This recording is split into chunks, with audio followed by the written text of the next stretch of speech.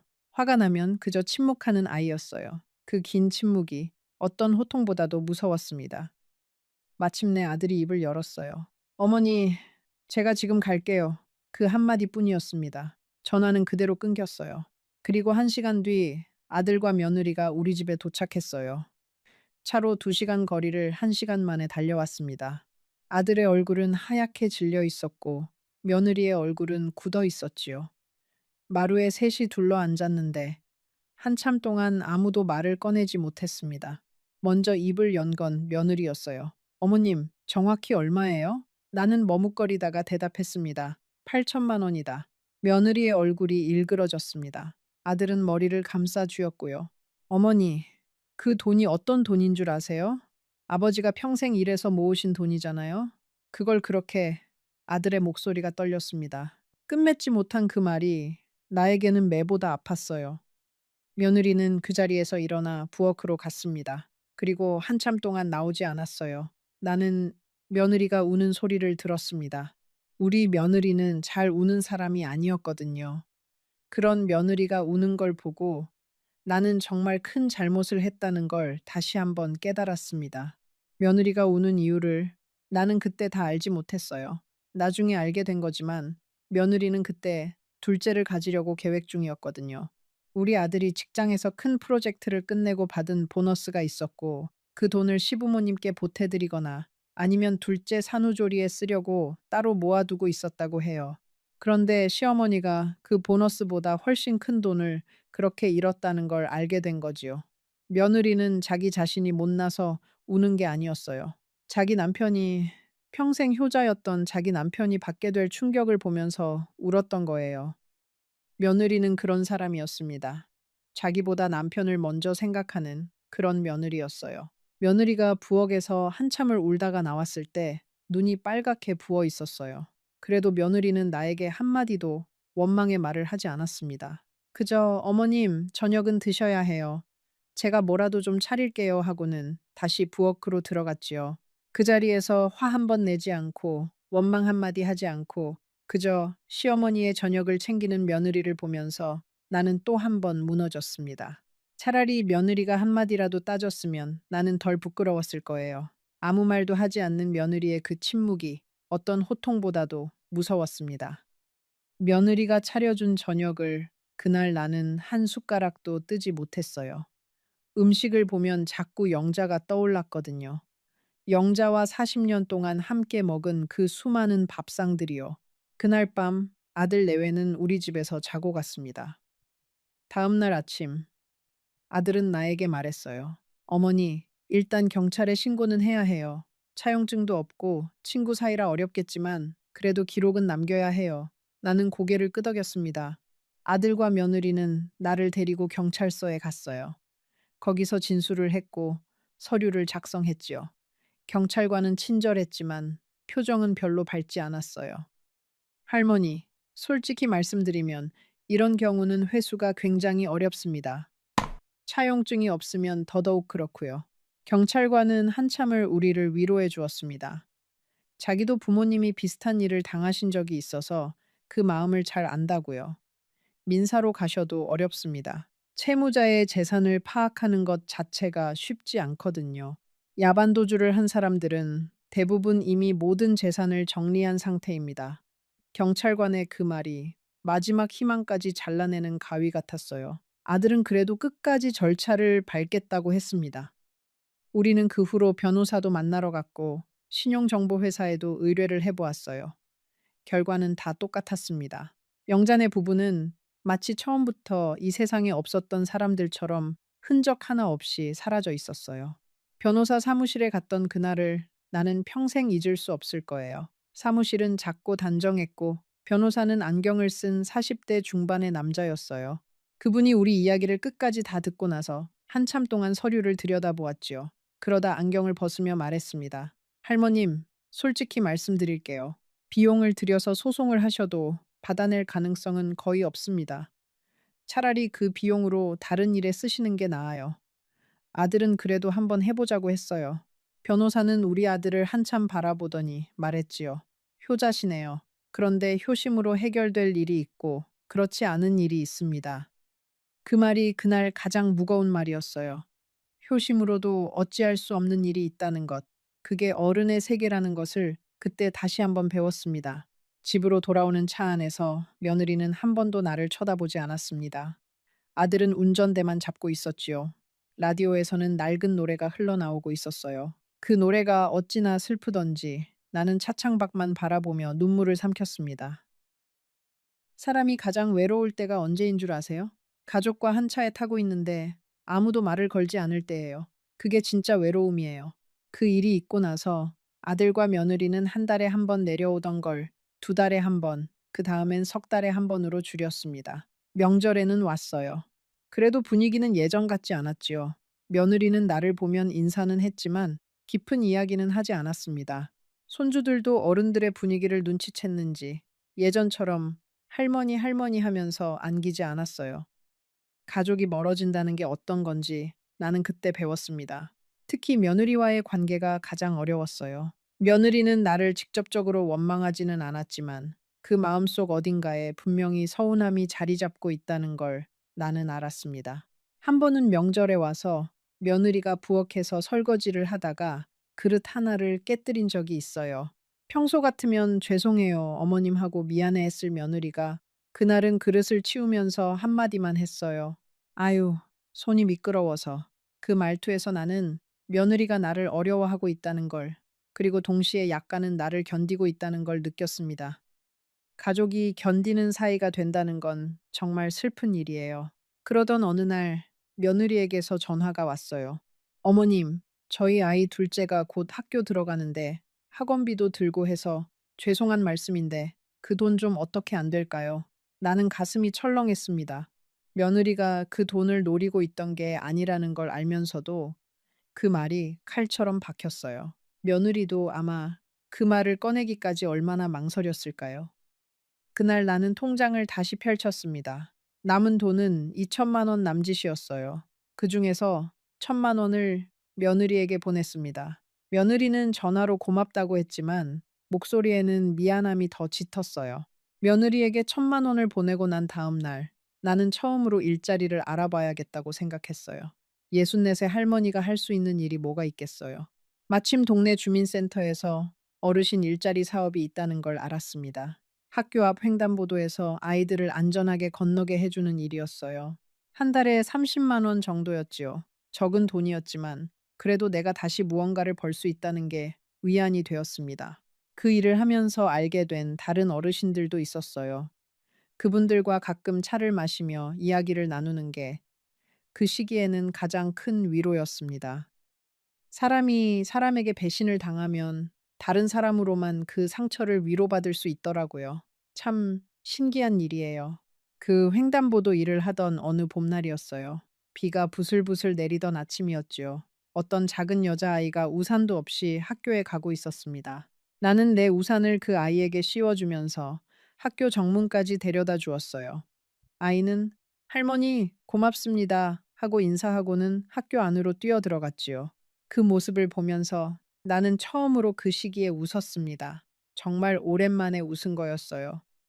사람이 잃은 것만 생각하면 한없이 무너지지만 작은 것이라도 줄 수 있다는 사실 하나만으로도 다시 일어설 수 있다는 걸 그때 깨달았어요.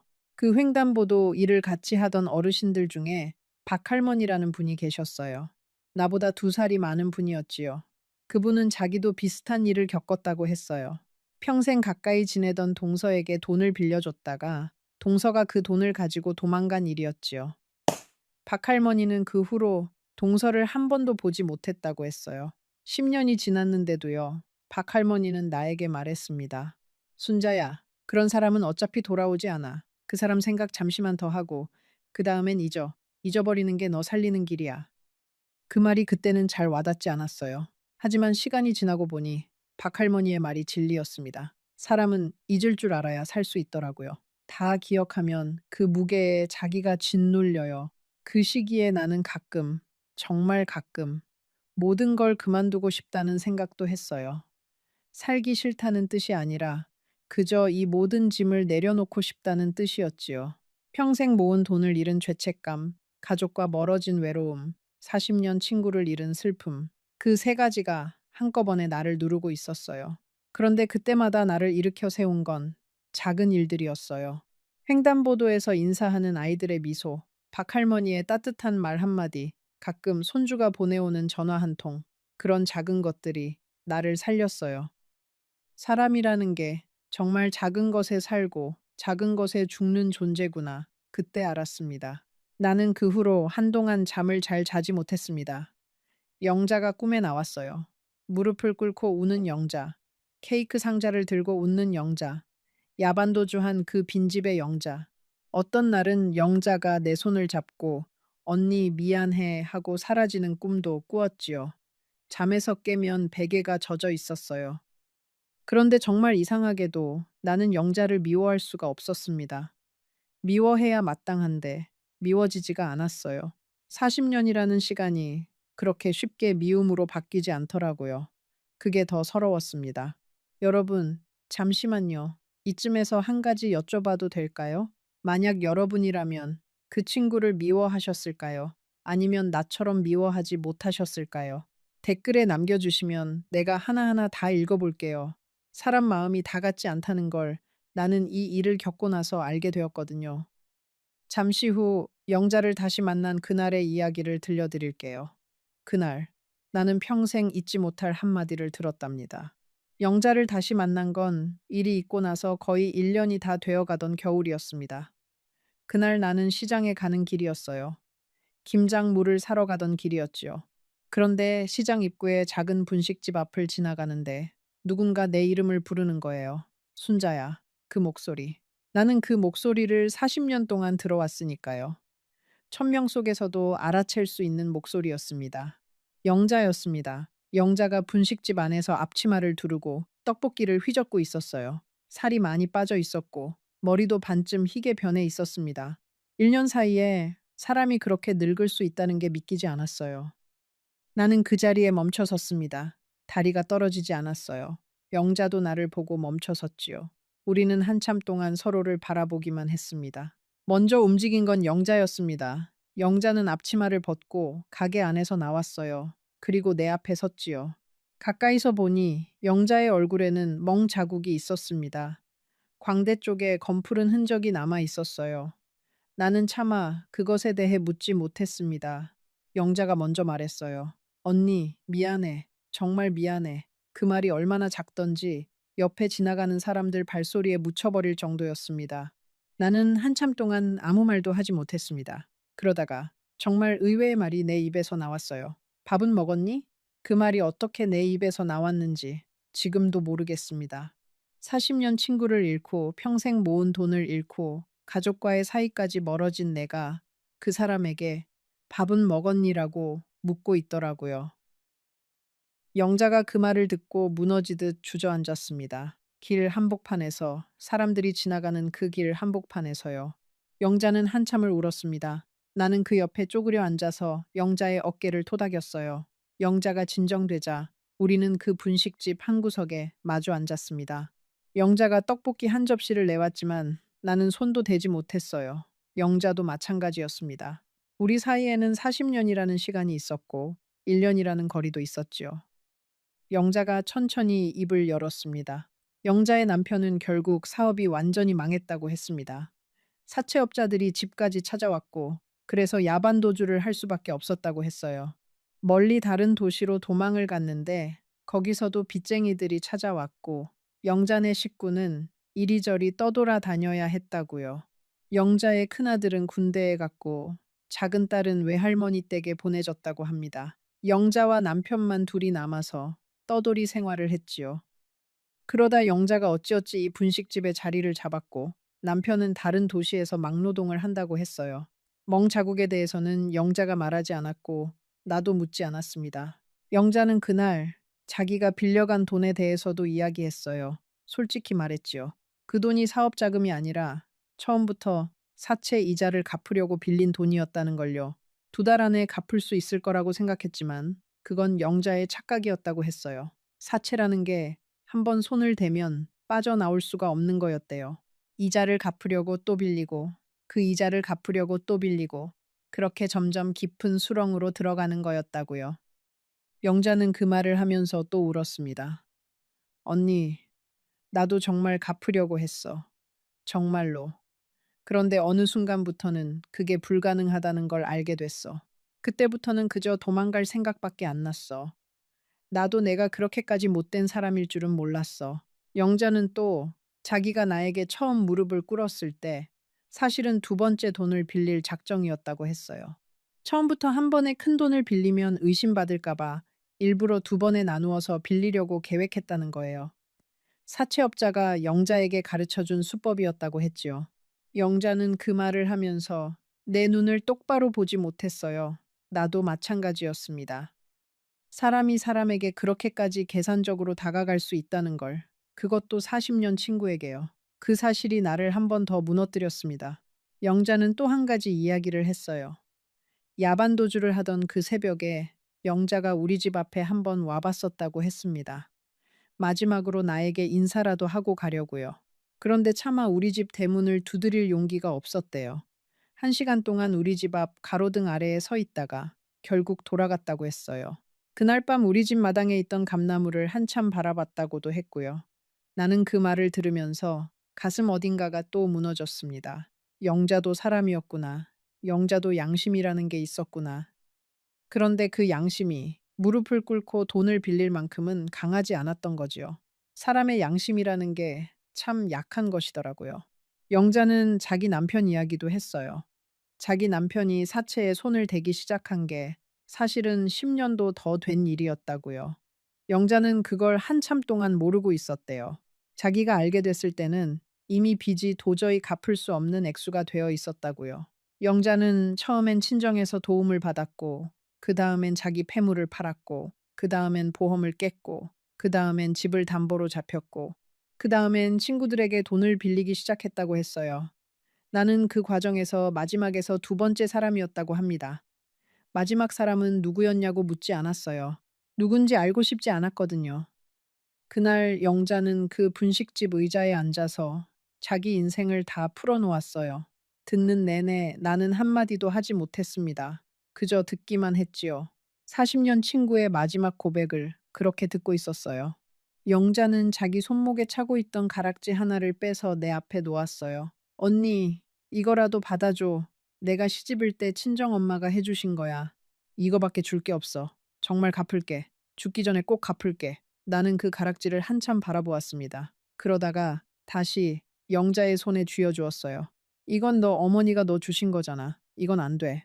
영자는 그 가락지를 받고 또 울었습니다. 나는 영자를 두고 가게를 나왔어요. 시장 입구를 빠져나오면서 김장물을 사는 것도 잊어버렸지요. 집에 와서야 빈손인 것을 깨달았습니다. 그날 밤 나는 또 한숨도 자지 못했어요. 영자가 불쌍해서가 아니라 내가 영자에게 밥은 먹었니? 라고 물은 게 자꾸 마음에 걸려서요. 나는 그렇게 모진 사람이 못 되었던 거예요.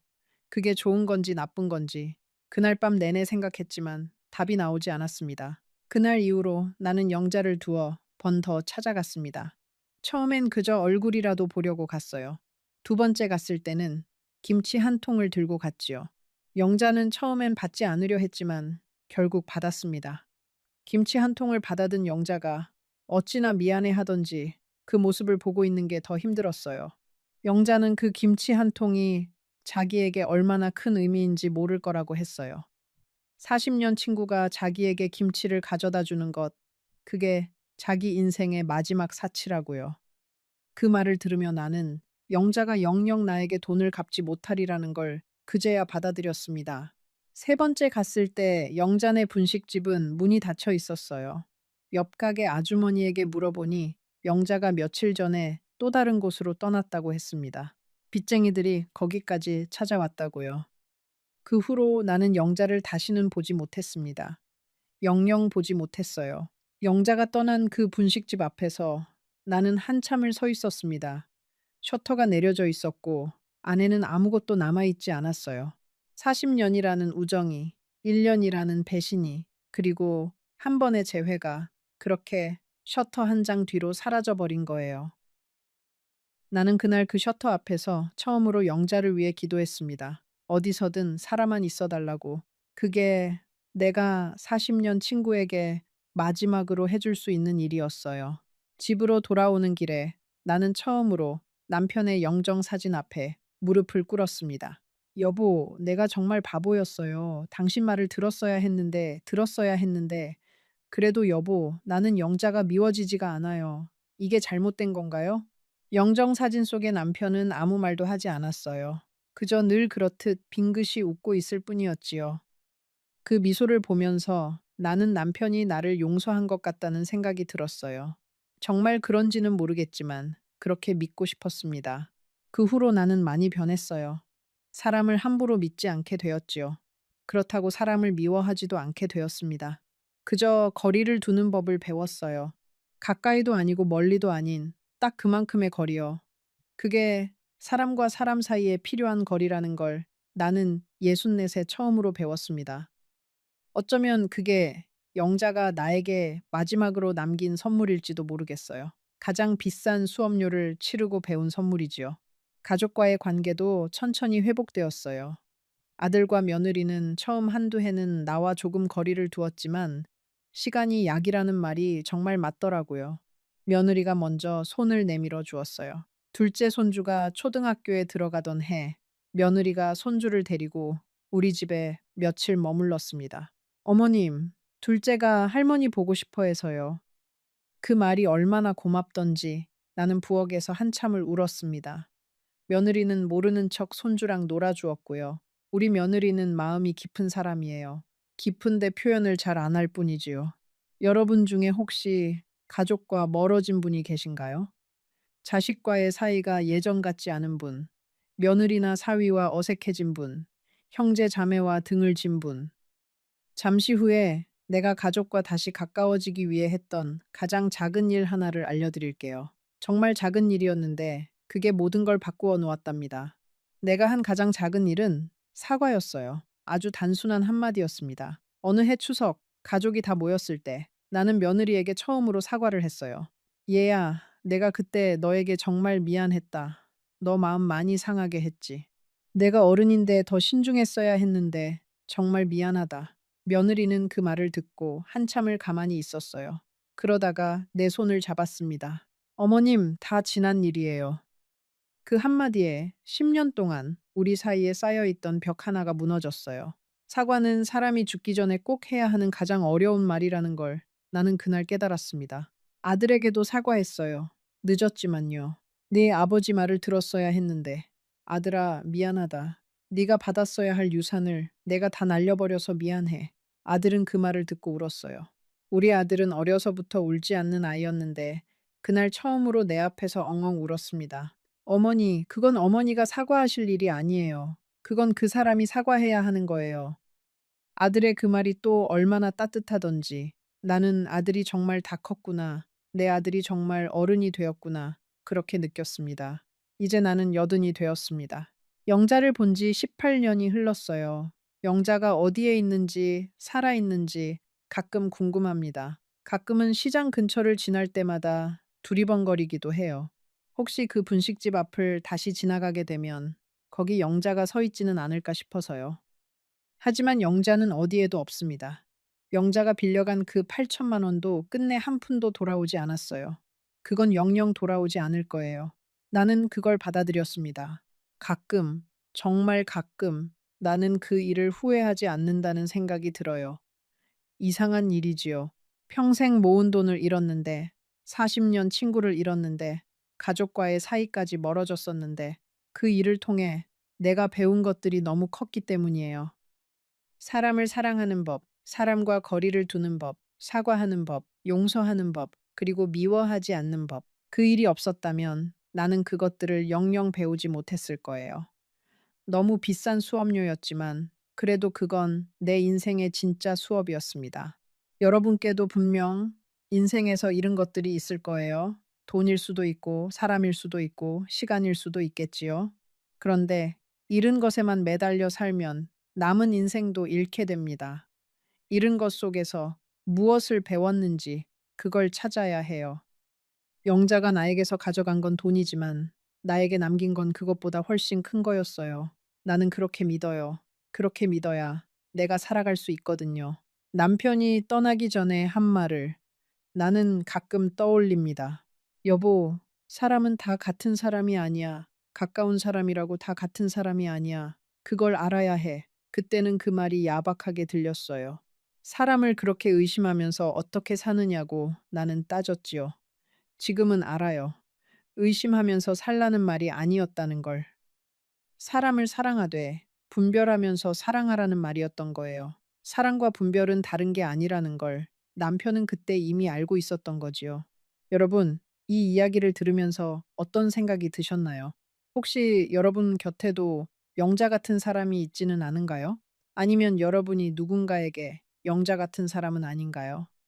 사람의 인생이라는 건 결국 누군가에게 빚을 지고 누군가에게 빚을 갚으면서 살아가는 거예요. 그 빚이 돈일 수도 있고, 마음일 수도 있고, 시간일 수도 있겠지요. 우리 모두는 누군가의 영자이고 누군가의 순자입니다. 오늘 이 이야기를 여기까지 들어주신 여러분, 정말 고맙습니다. 내 이야기가 여러분의 마음 한구석에 작은 울림 하나라도 남겼다면 그것만으로도 나는 충분히 기뻐요. 만약 이 이야기가 여러분의 마음을 흔들었다면 지금 화면에 보이는 그 다음 영상도 꼭 보고 가세요. 거기에는 이 이야기보다 더 깊고 더 가슴 아픈 그러면서도 끝내 따뜻한 또 하나의 이야기가 기다리고 있답니다. 절대로 놓치지 마세요. 그 영상이 오늘 밤 여러분의 마음을 또 한 번 흔들 거예요.